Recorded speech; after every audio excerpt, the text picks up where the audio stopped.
Today we talk about Eid al-Fitr Namaz, 6 takbir. 6 takbir. Number first takbir is hands. We talk about Eid al-Fitr.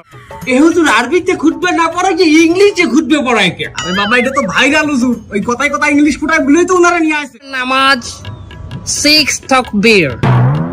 6 takbir. Number first takbir is hands up. তার কেউ বুঝুক আর না বুঝুক ইংলিশে খুতবা দিতে আছে। আচ্ছা হুজুর মেলা বলতে আছি আমরা, আপনি কয়েন। সম্মানিত ভিউয়ার্স, আপনারা যারা আমার এই বয়ানটি আমার এই লাইভের মাধ্যমে দেখতেছেন, তারা অবশ্যই আমার চ্যানেলটি সাবস্ক্রাইব করবেন। আচ্ছা হুজুর আমার একটা মস্তা কয়েন দেখি, এই ঈদের দিন কি মহিলারা পর্দা সহকারে নাচতে পারবে? পর্দা সহকারে মহিলারা অবশ্যই নাচতে পারবে, কিন্তু নোরা ফতেহির মতো না, ক্যাটরিনা কাইফের মতো না।